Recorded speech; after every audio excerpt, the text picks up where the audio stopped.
The following presentation is brought to you by Discovery Education, leading the world of digital and video learning. Discovery Education, connect to a world of learning.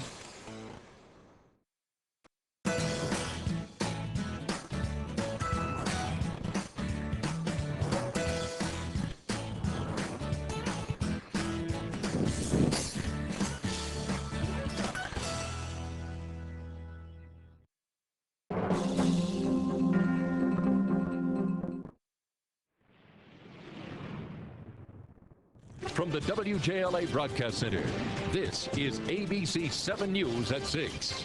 On your side.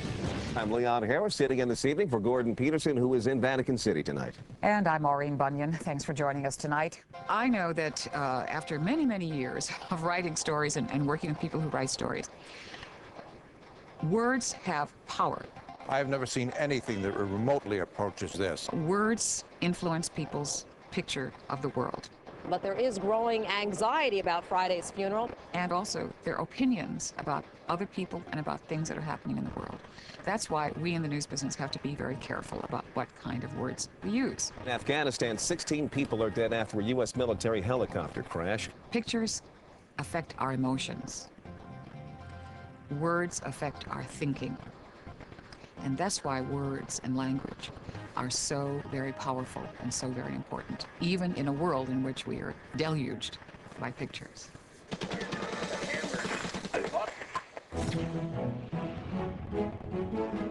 The way in which we express ourselves determines our relationships with other people.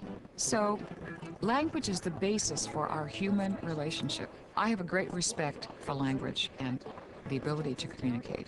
I always was fascinated with how we speak, how language is created, the effect of language on the brain, and then the effect of the brain on language.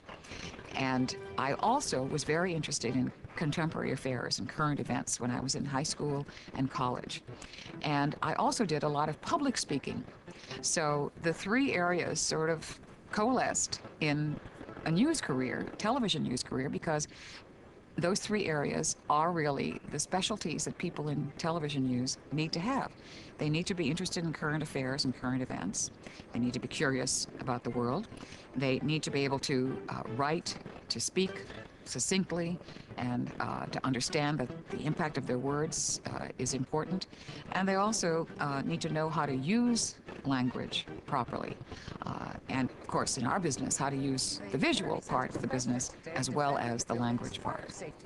It is a profession in which ultimately your reward should be the fact that you have done something to improve the lives, to expand the lives of other people by giving them information and helping them be aware of the world around them. A man who's been missing since Easter Sunday has been found at the bottom of a steep ravine in his car. News stories have certain elements in them. All journalists learn this at the beginning of their training. The news story has to say who is involved, what is happening, where it's happening, when it's happening, and perhaps, if possible, why and how the story has happened. So a clear and concise news story has all those elements in it, tells people immediately all those things, and in a very short or an abbreviated space of time, and also does it accurately. It's not enough just to say something happened. We also have to know that it really did happen, and we have sources to prove it, and we have ways to corroborate that it's happened. Otherwise, it's not news, it's fiction. You know, there's an old saying, it's almost a cliche, you are what you eat. I'm sure a lot of kids have heard that from their parents. In the consumption of information, we are what we consume. We are what media we consume. So it's very important for us to choose what we consume in the media. And it's important to learn how to do that at a young age, because that's when we make up our mind about who we are in the world and what we're going to be in the world. And that's why media literacy, knowing what is in the media and then deciding for yourself what you are going to consume. You don't force other people to feed you. And the same thing is true in the media. Nobody forces us to sit in front of a TV screen or to listen to music or to go to a movie that we don't want to consume. We have the choice. And young people need to know that they have the choice. Don't wait until you're an adult. Do take advantage of the fact that you have the power and the choice about what you take in here as well as what you eat. This is our news studio. When you see me right now, it's just a green background. When you're watching the weatherman on television at night, he's standing in front of maps. And the maps are all put on this green screen electronically. When we look into the camera, we're actually seeing the words of our scripts in front of the camera lens. The control room is, it's like the brain of the news body. And the studio is like the face of the news body. So without the brain, face can't do anything. I'm very happy that I get to work with really professional people who respect their work and who respect the audience and who get a lot of pleasure out of sharing the news with people every day.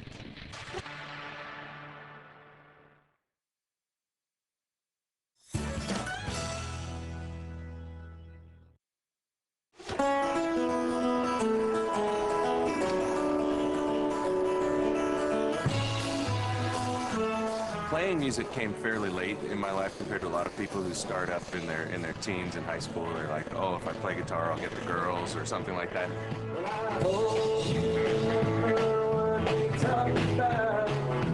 The question I'm asked most as a songwriter is, what comes first, the music or the words? As if they're two wholly different things. Here's a chunk of words, and then we're going to find some music to put it to, or vice versa. Songwriters are using music and lyrics to communicate, and the words, you know, some songwriters put different emphasis, different amounts of emphasis on the music or on the words, but in general it's pretty equal. And to get into your brain, to have any kind of emotional impact, they both got to have weight and be powerful. I remember going through books, marking what I thought were great thoughts, you know, at first, and great sentences and interesting words and stuff when I was, I don't know, a teenager. And later I found that what I was doing is marking phrases that I thought were kind of singable, you know.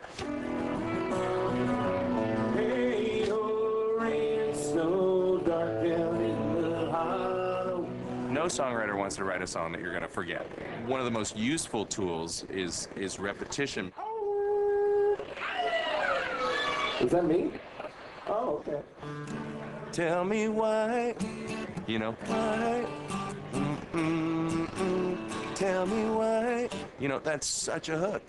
When you hear a song like Tell Me Why, the line in that song, that's the hook. That's the only part of that song, except for I want it that way. Nobody knows what that means, you know, whatever that is. But that Tell Me Why, that's that first big hook, and it literally hooks you. It hooks your ear, you know, because all the first part of the song is just sort of this meandering thing. And in a way, it's just a setup. And it's a few chords and a few melodies and a few lyrics, and it's leading to that point where, and everything builds up. It's like, tell me why, and it just sticks in your head, and I will never forget that song till the day I die.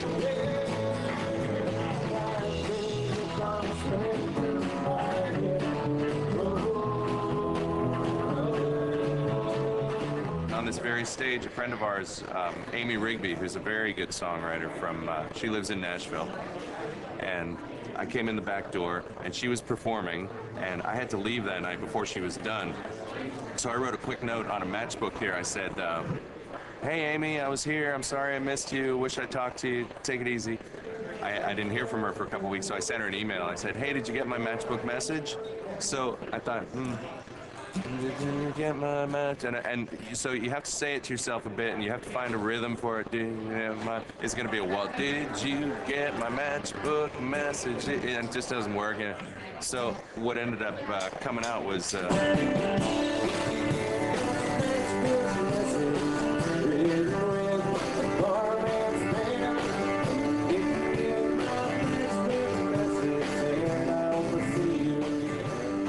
thought, well, okay, I got a chorus there. What do I do next? And then you sort of invent the story, as they say in the TV world. You invent the backstory for the character. You think, well, who's he writing a note to, and why does it have to be on a matchbook? I mean, it wasn't very exciting to say, oh, I saw a friend at a bar and I wanted to say hi.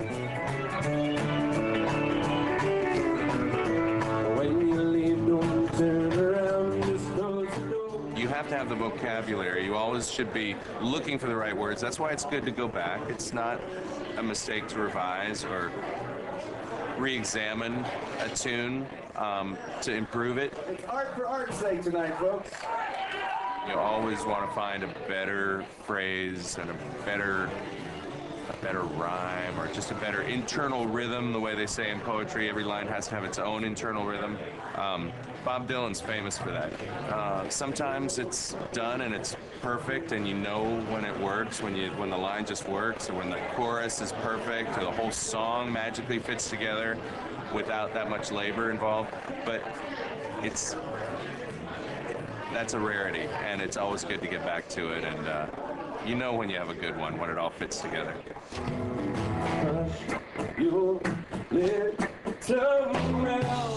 Probably my favorite song of all time is a waltz by Hank Williams, and I'll sing a verse or two. It's because what's great about it is it's so simple, and it's just 3 chords on the guitar, and it's so singable, and it's so sad, but it just has everything you need in a song. It's called I'm So Lonesome I Could Cry.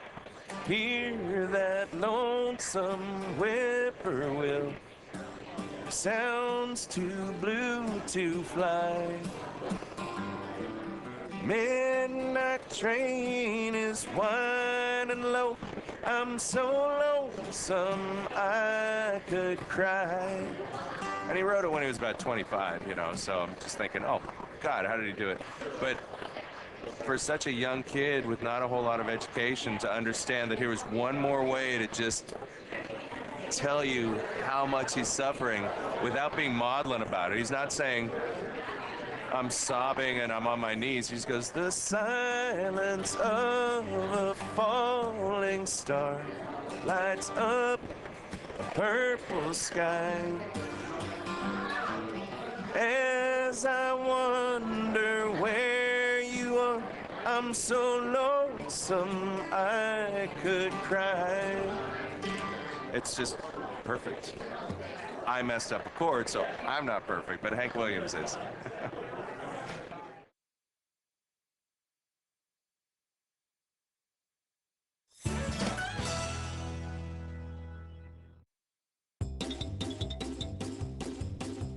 Irving and Muktuk are bad bears, I have to say it.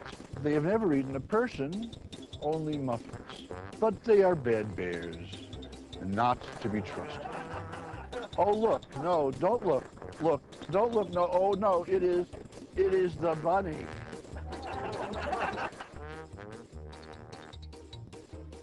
Jill was really cut out to be probably president of the United States. If she hadn't met me and spoiled her chances, she might have done something like that. It's a bigger job taking care of you. And I was supposed to be a master criminal, but I just was too lazy. In my case, it was selective incompetence. And this is a route that many young people take. I knew if I failed certain courses and showed myself to have no aptitude for certain things, that my options would narrow to the ones that I was interested in. Success in our society is generally measured by how much money you make. If you decide you want to do something you love, you might be lucky enough in the end to earn a lot of money by it, or you might not. So you have to make that choice. Which do I want? Do I want to be happy my whole life and give up on some of the material stuff? Or do I want to go for the bucks? I love my wife dearly. I'm not sure we could work together on books and things like that. And I'm wondering how you guys manage that. He's very bossy, but he's got an extremely good eye. I write, I give, she looks, she draws. She shows me, I say, if I see something I want you to change, I can say, can't I? And she says, of course. And then I look and I say, my God, I would never have thought of that. Look at that, look what she did. Ah, look at that. And then I say, it doesn't look like a shoe. It looks like a bowl of beet bush. And she'll say, that's a shoe. And I'll say, Picasso would agree with you, but it looks like a bowl of beet bush. And then she basically, that's what she does, amazes me. And also, I'm smart enough not to monkey around with somebody else's genius. Her sketches remind me a lot of sketches I've seen of Rembrandt sketches. You know, what turns into this sort of like cartoon-like magic marker thing is very dynamic pencil drawings. And it's two talking heads. She finds wonderful things to do with them, and so far, never repeated herself, you know. She happens to like what I write. I happen to like what she draws. We had many parallel and identical experiences as children and growing up. Lots of things that are part of her story are also part of my story. The only thing about us that is hard to understand is why we didn't even meet sooner. Because we're like an absolutely, not a parallel, but an identical line. You know, she had lots of early exposure to art. My brother, who was so worried that I was a writer, exposed me to a lot of literature, and also I lived in a neighborhood where the kids, the young siblings, got read to by the old siblings. We also had classics comics, and we would act out the various adventure literature like Three Musketeers and 20,000 Leagues Under the Sea in the backyards. And then wait till we were old enough to read the hardcovers. So there was like a real, and it wasn't like a specially intellectual neighborhood. Our fathers weren't professors or anything, they were like regular guys. But there was an awful lot of literature and city life of the best kind. So that's how that worked. Finished his life saying, I know that someday you'll find what you want to do, and it's okay to be a writer, you know, to fall back out on the side, you know, but, you know, we have to be serious. My best friend from college, who was a very distinguished and famous scientist, wrote me a book, because I have it from everywhere, wrote me a letter saying, I know one day you'll stop with these children's books and write a serious novel. And stop playing around doing trivial things and write a great American novel as you are capable of, you know. And he doesn't understand that children's books are more important. Harder to do, more fun. They're done right. More needed. Plus I'm good at them. And they're short. If you want to do it, then you should do it. And if you want to get good at it, you should read a lot, write a lot, and don't listen to grown-ups too much.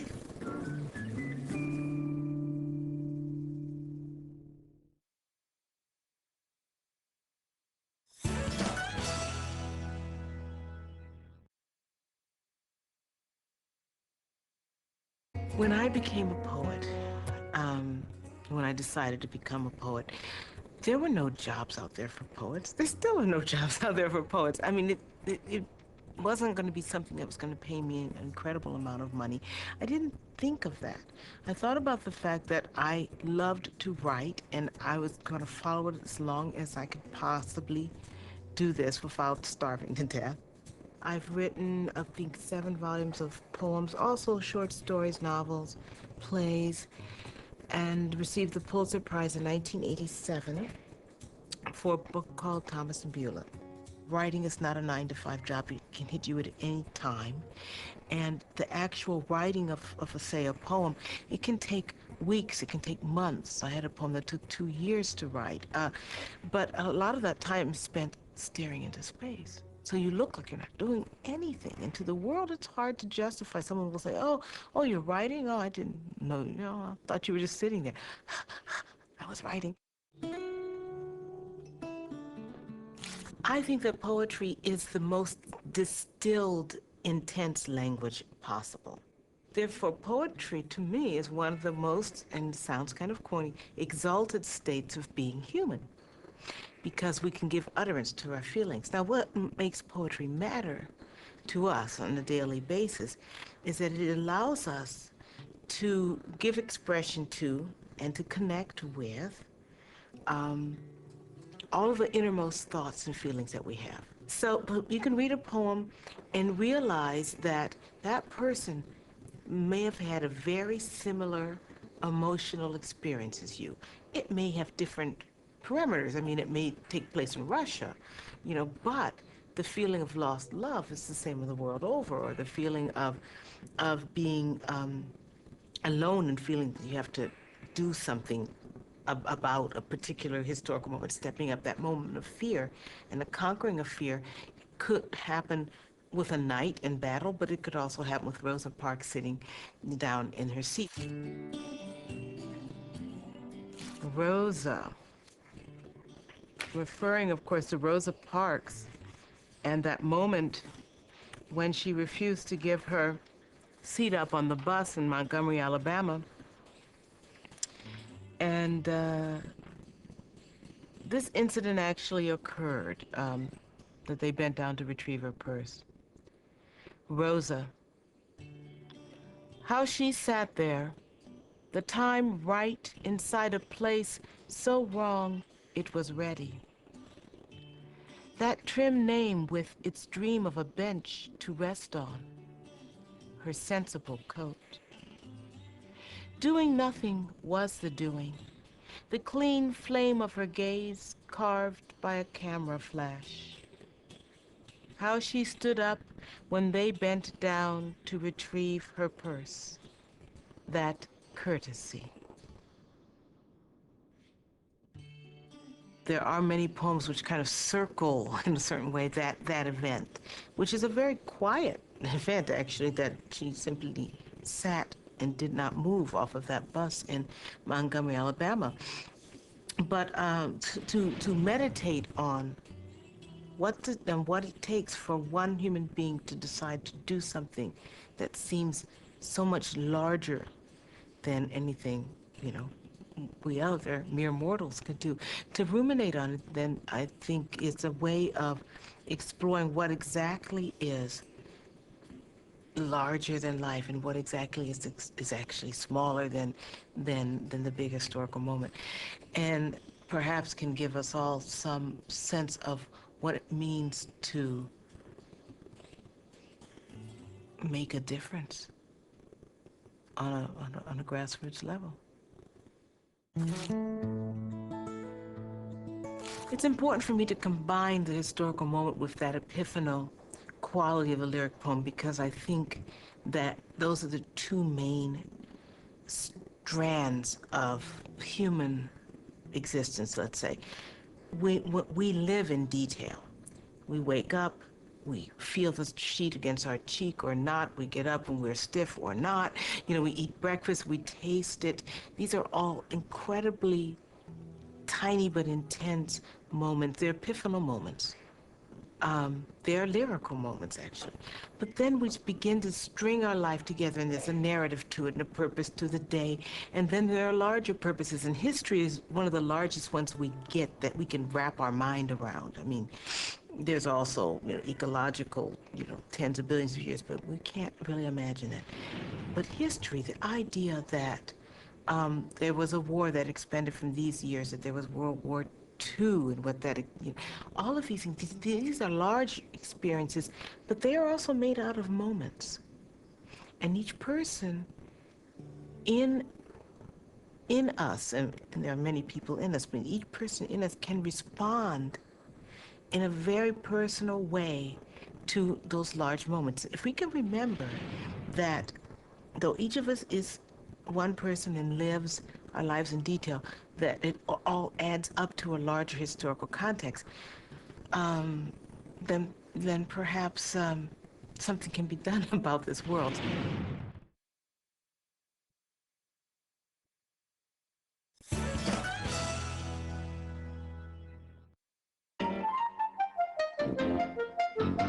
Hello, my name is Pamela Duncan Edwards, and I am a children's book author. The writer of the words in the book, the most important person.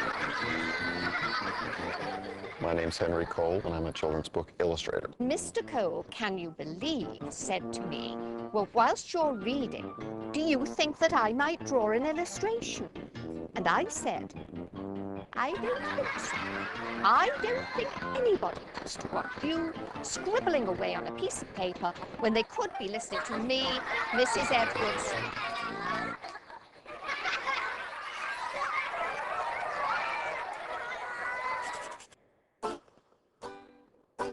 What I first do is write, just write, get it all down so that the story comes out of me. But I must go back a dozen or more times to get words out. I have a tendency to put too many words in when I'm first writing. I want to put all sorts of wonderful things in, but those wonderful things don't actually need to be there. It's one of the hardest things to teach anybody is to write tightly, not to explain everything that's going on. The fact that it's called a picture book means that it's got illustrations in it. There's a great phrase in publishing, and that's show, don't tell. You know, that if it's an illustrated piece of work, you've got to give the illustrator the leeway to show some of the things that are happening, and you don't need all the words to say, you know, Aunt Elizabeth bent down and picked up a handkerchief and it was a blue handkerchief and it had, I mean, you don't need all that because the illustrator is showing that. Yeah, that's where a lot of the details can come. And if you want to look at a book again and again and again, and the pictures are detailed and have subtle things going on in them, that'll give you a reason to look at it again and again and read it over. I edit non-stop. Do you know that I wrote this story 6 whole times before I got it right? You do so many multiple versions of things, sketch after sketch after sketch for a character, for example. And lots of times, you'll draw something and you'll think, okay, that's it. But if you draw it again or again and again, then you look at the first one and think, that wasn't it at all. Look at how the cover came out. That's how it looks today. I was so glad that I had done it over and over. Look at the first one again. Well, you don't have to be nasty about it. You do realize that behind one book, there are dozens and dozens of people making their careers out of producing this book in various ways. This is the whole book on one giant page. What do you think they have to do to this next? Here's a hint. I would say that before I started to do this, I didn't really know how a book was created. I mean, intellectually, I realized something was happening back there before the book came out like this. But since I've been publishing, I've found it absolutely fascinating. Also, what I've found is there are so many careers that you can have in publishing. You don't have to be an author, you don't have to be an illustrator straight off. There are editors, there are, well, all the design, huge design team, marketing, publicity. It's like if you go to the movies and you watched a great movie.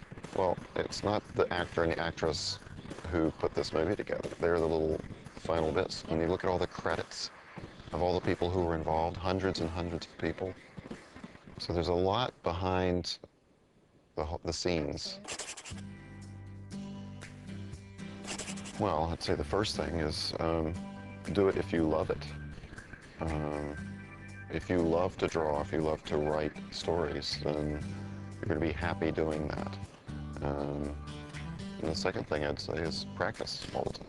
I mean, and I tell kids this all the time. If I'm sitting at the breakfast table and I'm eating my whatever, and there's a newspaper and a pen, I will doodle on that newspaper. It's called practicing. Even little doodles are practicing. And I think if you draw all the time, you'll get better. And so that's the second thing I'd say, practice. Love it and then practice it. I would say that those are great answers. I think on a practical level, if you like, if you really want to be a writer, you've got to be curious. You have to keep looking around you and seeing what's happening. All of my stories come about because of something that's happened around me, and I somehow the little seed starts, and I think that would make a great story. And I tell you what else I have too, is on a practical level, is this ideas book. So if ever I see anything happening around me, I absolutely run and put it in here. There's nothing so infuriating than having a good idea and then not being able to remember what that idea was. And it drives you crazy for like 5 years afterwards, because you know it was the most brilliant story that was ever going to be written, but you haven't got a clue what it is. It's a mystery to me how kids can spend so much of their time at the computer or watching TV where all the creative parts are already done. You know, the video games or whatever they're doing, that's someone very creative and inventive has created those, and they're playing with them and utilizing them. But just a piece of paper and a pen, or sitting alone and coming up with your own story and your own pictures is, you know, hugely important. If you're reading, you have to use your imagination. So it's a development of your imagination when you're reading. I just can't stress how much you need to read.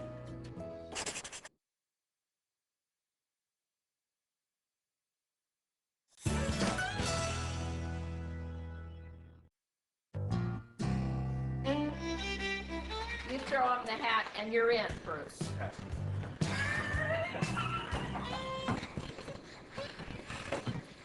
Yeah, exactly. Good. Anna Christie is a play that was written by Eugene O'Neill. It was when he was about a third of the way through his career. He wrote 46 plays during his lifetime. Really one of the most amazing canons of work that we have as far as our American writers. And he spent 2 years on the sea. And so there are about 10 sea plays where the sea is a major component within it. A sailor, huh? Captain of a coal barge. I think Eugene O'Neill is very dark. However, he's Irish. So one has to always look for where's the humor. The funniest jokes are told in Irish wakes. So this combination of death and joy are always twinned in Eugene O'Neill's work. How do they hold these? Like this! Oh. It's Obviously. not an Easter basket. It's a pot. As I was directing Anna Christie, and I looked at the actors and I thought, you are really the embodiment of Eugene O'Neill's words.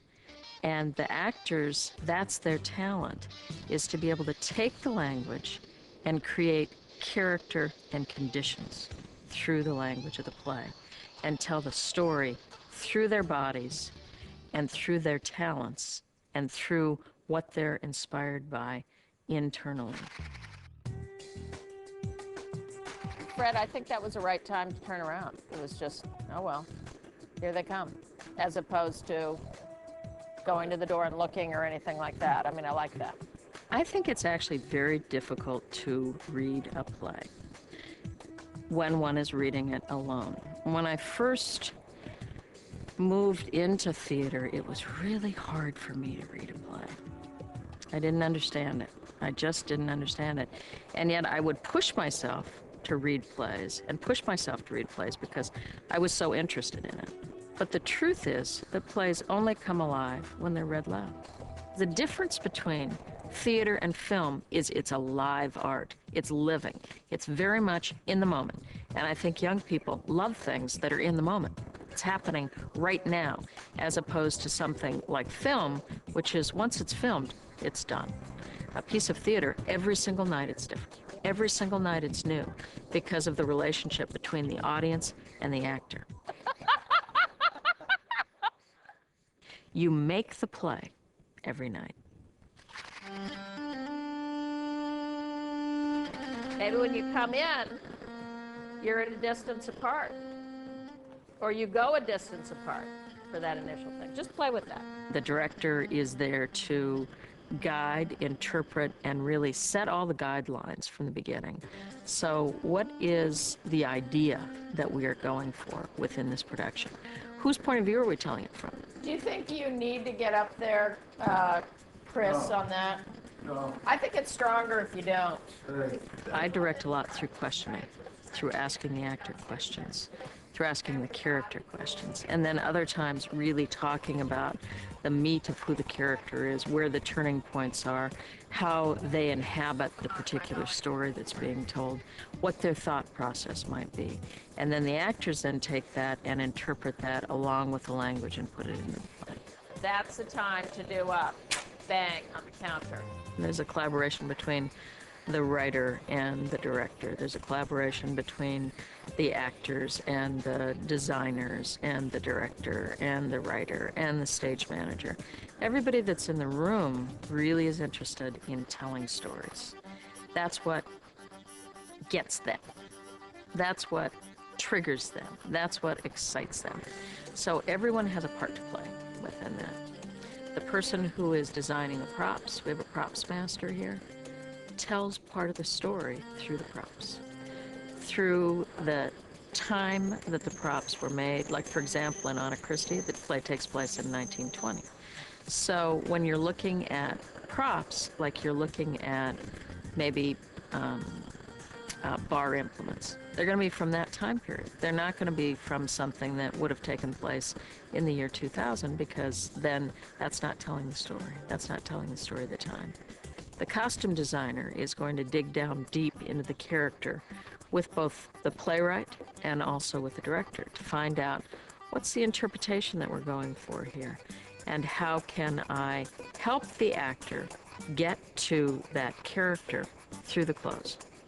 That has to do with the look of the clothes, has to do with the feel of the clothes. Interestingly enough, for a lot of actors, the first place they go is to their shoes, their feet, because that grounds them. That grounds them. That tells them the type of character that they are, and how they move on the set and how they feel the set shows them what that bouncing off point is. Chris, when you're saying no, when he says you've not seen her in 15 years, there's a potential put down there, isn't it? It's always about the language.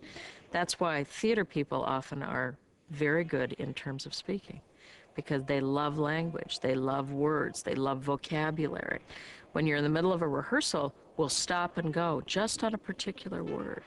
What does this mean? Why is it here? Why is it this word and not another word? You know, occasionally I'll even have dictionaries in the rehearsal hall. I like the physical stuff that was happening between you and Chris at the top of this scene. Theater's a craft. It's a craft. You need to find people who can mentor you, who can help you through it. It's a craft, like building a fine boat is a craft.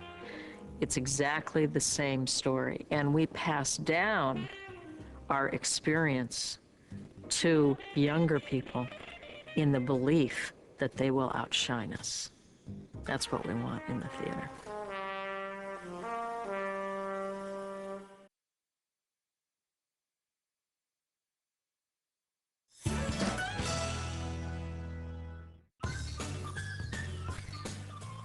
Who knows about Mr. Rogers? Yes, he was a living legend. Who knows Big Bird? Yes. And who knows Superman? Yes. Well, Mrs. Patterson is on the same list with them. So please welcome with a big hand clap, Mrs. Catherine Patterson. I'm not Superman, and I'm not Big Bird. I wish I were Mr. Rogers, but I'm not. But I'm very happy to be here today. The first time I ever dared call myself a writer was we were doing our income tax. And my husband always knew what he was. He was a clergyman. And I was always a housewife. He said, no, we have to put writer on that line. I said, no, because I wasn't selling anything. And he said, we have to explain to IRS all those losses. You know, the paper, postage, typists, and so forth. So that's why I became a writer, to explain my losses to the IRS.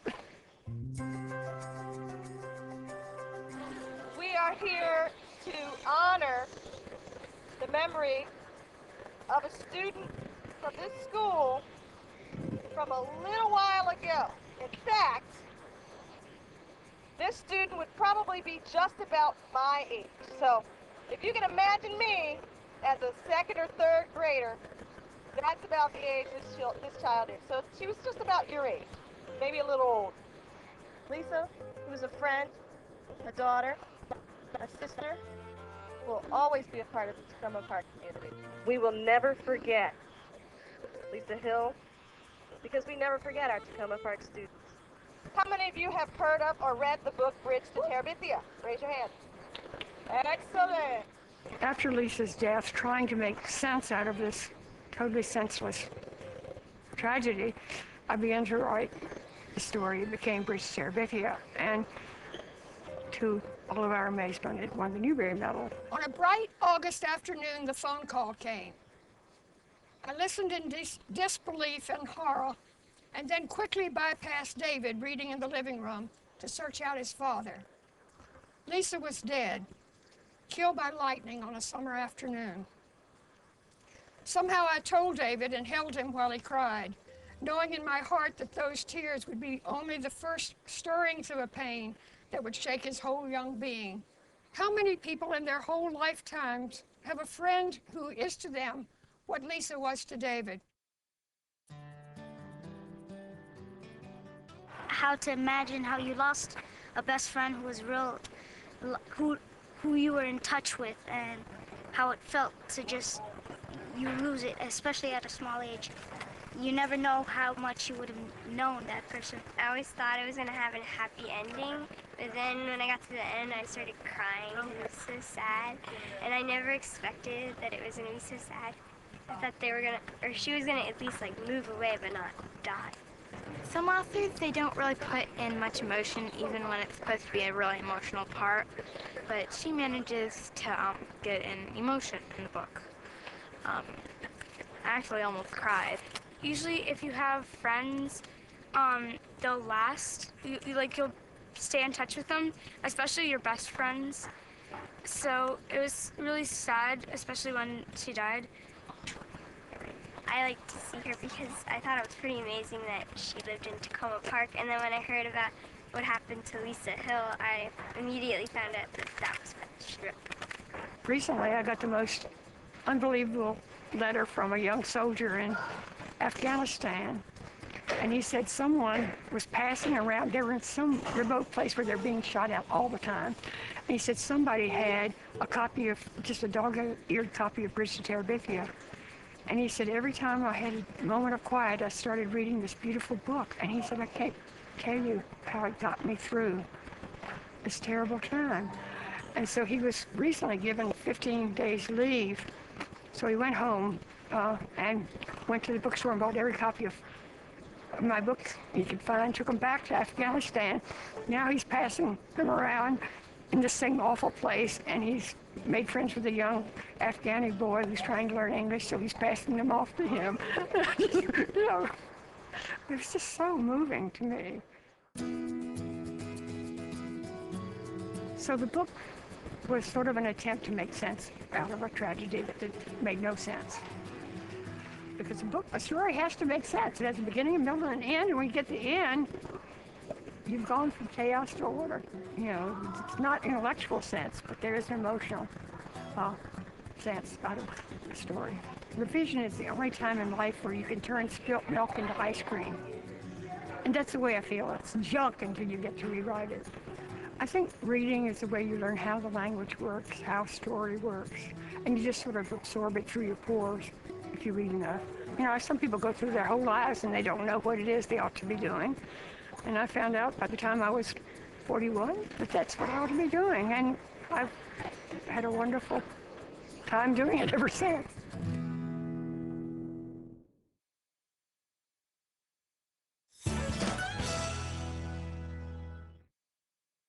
No, it's fun to get your book in classrooms, to get people talking about it, to have kids and teachers writing to you. It's nice being a writer, and actually I can't think of a better audience than mine. I first became interested in writing when I was a child. I was always on the school newspaper at every age. I never thought that I could actually be a writer, but I always wrote. I got out of college and got an editorial job, and then I became a teacher. And then when I had children, I saw an ad for a part-time reporter's job, and I decided to see if I could get it, and I did. And I became a reporter. Coming to Goucher, where I got a degree in education, also made a big difference. I was able to teach and combine this love of writing with the love of teaching. And teaching and writing are really the same thing, and to some degree, they're two sides of the same coin, that desire to communicate and teach. What gave me the courage to write textbooks? I think it was ignorance. I had no idea what I was getting into. I thought I could take a year off and write a U.S. history. I was very aware that a good U.S. history was needed. It seemed to me that a narrative history was needed. I intended to write a one volume. I ended up with 10 small volumes, and it became a major work. It took me a long time, many years. But I think if I'd known, I probably would not have had the courage. On the other hand, I have just some fabulous fans, and the books have been quite successful in many classrooms. The History of Us, as far as I know, has sold about 4 million copies. Textbooks are almost by definition dull, and that shouldn't be. The books that we have in schools should be exciting. They should be wonderful books. I've written books that are meant to replace the textbook, and I don't like to call them textbooks. I call them anti-textbooks. They're reading books, and one of the things that was very important to me is that my books be both in bookstores and in schools. I felt I didn't want to write books that weren't good enough for people to pay money for, and most textbooks just would not sell in a bookstore. One of the things I did was to pay children to be my editors. I hired kids and had them read and give me comments, and I listened to their comments and rewrote. I have hundreds of letters from children, and they like the idea of narrative.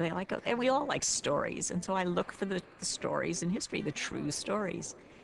And I think that's, stories will do it. I've just been very lucky with my books, both with The History of Us and The Story of Science, and having fabulous illustrations. And what we've tried to do is find pictures that are historic documents in themselves. So this way I have the best of both worlds, great illustrations and I hope strong text. I pretty much write every day, or certainly 6 days a week. And I write every morning, and usually from 8:30 or 9 until 12:30 or 1. Then I take a break. And in the afternoons, I either do research or answer my mail, or I also ride a bike and walk, do exercise. But I work hard. I work really hard. I enjoy it, so that's okay. As a newspaper reporter, I learned not to be intimidated by any subject. And I think a lot of newspaper reporters are just very curious people. So I write to learn. I write about subjects that I don't know so much about, so that I can delve into them and learn something. In 2003, when we gave Joy her honorary degree, that same year, People magazine, for what it's worth, called her the J.K. Rowling of history textbooks, which I think is a pretty cool thing, actually, to be called. And the point being that she's immensely successful as a writer of textbooks and has not at all been an obscure person behind the scenes. Please join me in welcoming Joy Haycombe.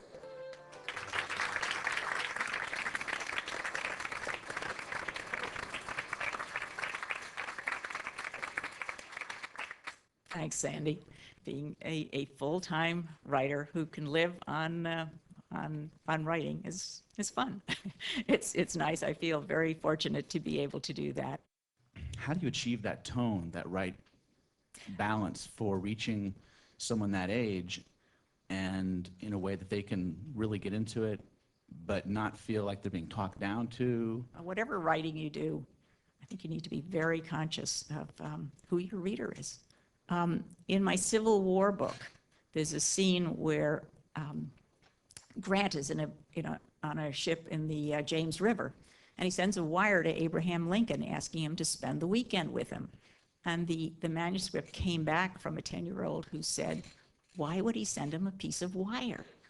I love what you said about the wire. And I do get queries from prospective writers or writers asking me questions, and I try to answer them. The best writing, I think, is narrative, and good nonfiction writers, creative nonfiction writers bring story, bring voice, and it's I believe the art form of the 21st century. That's why I wanted to bring that to school children. I would tell anyone who wants to be a writer that being a full-time writer and making a living on it is wonderful. If you can do it, go for it.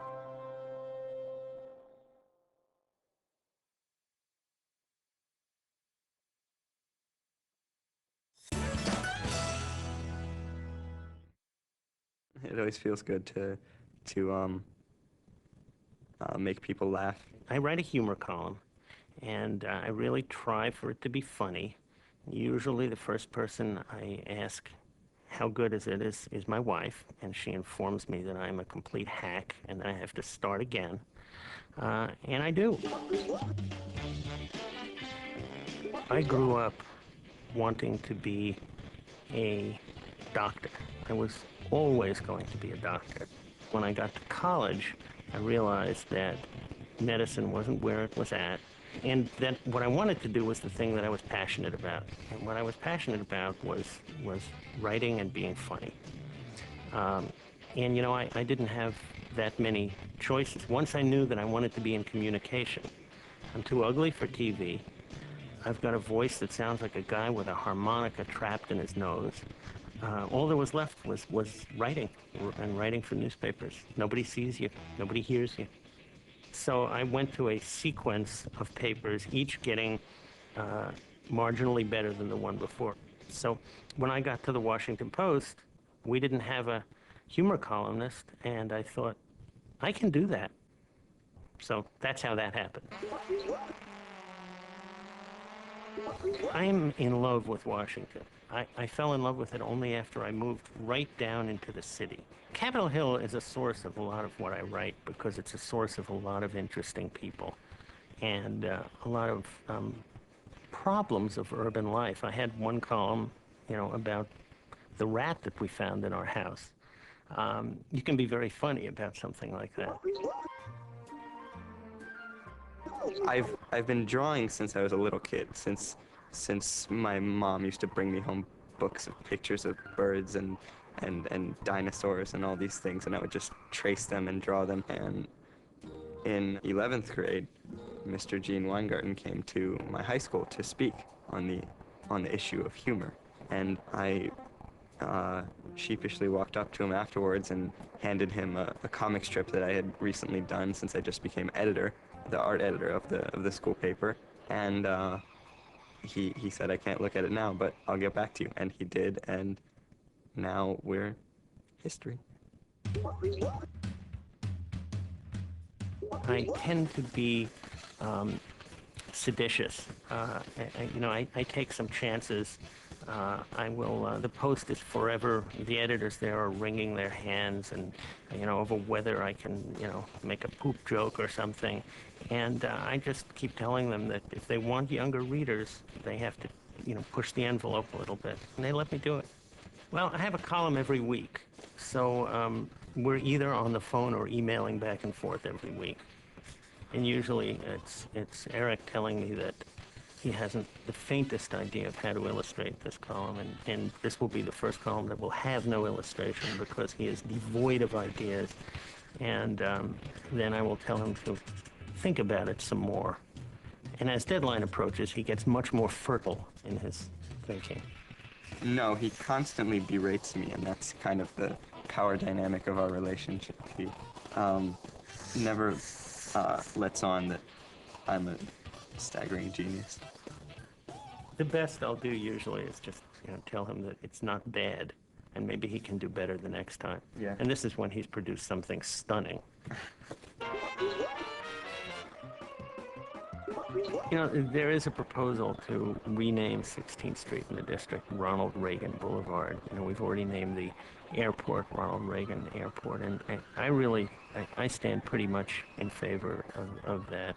He was a great guy, and the only thing is we also should really be renaming the city, you know, Ronald Reagan, and most of the park, in fact, all of the streets. It might get a little confusing, you know, at the corner of Reagan and Reagan. But eventually people will figure it out. We'll learn to pronounce each one a little differently. So yeah, I think all the streets should be renamed after Ronald Reagan. Washington RR. Yeah, exactly. Washington RR. Working for the Washington Post is great because the Washington Post is a company that is not only about the bottom line. It's not, I mean, you know, it makes money, it tries to make money, but by and large, this is a company that is devoted to disseminating truth. The Washington Post does not make anybody rich, but that doesn't bother me. I'm happy with what I'm making. Eric is making vastly more than he deserves, and I'm giving him all that money. It's true. He's had to downgrade from freshly killed veal every night to Swanson TV dinners. You know, basically what I tell kids when they ask about careers is follow your passion, the thing that you really love to do. Not what you think you want to do, not what you think will get you a lot of money. Do what you like to do, because you'll wind up doing it best. If someone wants to become a writer, if a kid, someone who really, you know, is young, just beginning, wants to become a writer, I tell them two things, and they sound simple, and they are simple. Read and write. You don't have to go to Dostoevsky. I love Arthur Conan Doyle. The writing is beautiful, and you can learn things about cadences of writing, etc. I also read all the comics every day. Read. You need to do that to write. And the second thing you need to do to write is write. I have a great job. And I have a great job because, by and large, I'm paid to be a little bit of a jerk, to do it publicly, to make fun of people and things, and it basically makes people happy. It's the best job I can possibly imagine. It's great that I have a job that I can do and that I like, and I'm happy.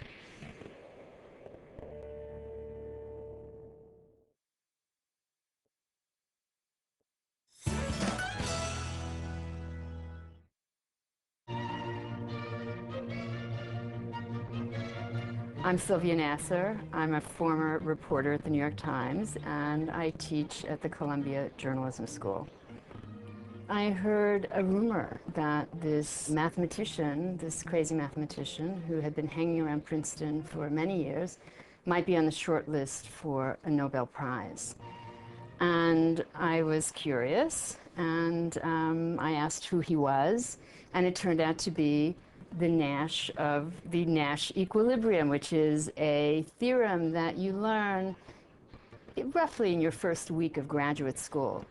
And I was astonished that the Nash of the Nash equilibrium was still alive, and that he had apparently survived this, 30 years of very severe mental illness, and that he might now win a Nobel Prize. And I thought, wow, this is the most amazing story that I've come across as a reporter. What a reporter does is really find out the facts, find out what happened. So how do you find out what happened to someone who had the kind of life that John Nash did? What I did was I worked with the few things that I knew, which is that, for example, he was born in Bluefield, West Virginia. He went to Princeton to graduate school in the late 40s. He taught at MIT as a young rising mathematical star. And for each place, I found out, well, who else was there? Who else was a Princeton math student in 1948? Who else was was on the faculty at MIT in the mid-50s, and I contacted everyone that I could find. I spent 3 weeks and wrote a 3,500-word story, and it was really the response to that story that made me realize that I should think about whether this was a book.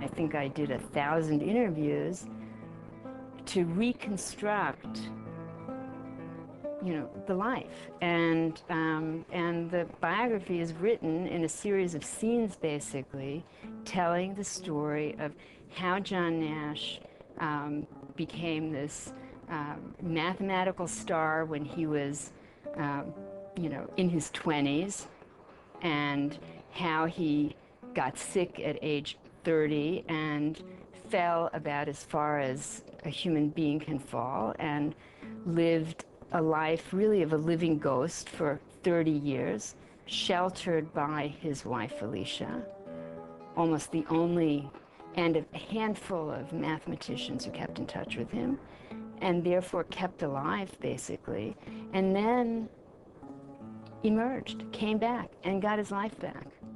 There are lots and lots of stories, and particularly biographies, that are two acts, the rise and the fall. And there are very, very few stories, much less true stories, with a third act. And here is a story of someone who recovered from an illness that is supposed to be a life sentence, and not only recovered, but, you know, won a Nobel Prize. It's 3 acts, and it's the third act that makes it so unique and so compelling. Well, first of all, I understood that feature movies are fiction, right? They have a completely different structure. And what was so brilliant about the movie is that it pulled the audience in. It put the audience in the shoes of someone who couldn't distinguish between reality and delusion, and made you feel what that might be like. And that was brilliant.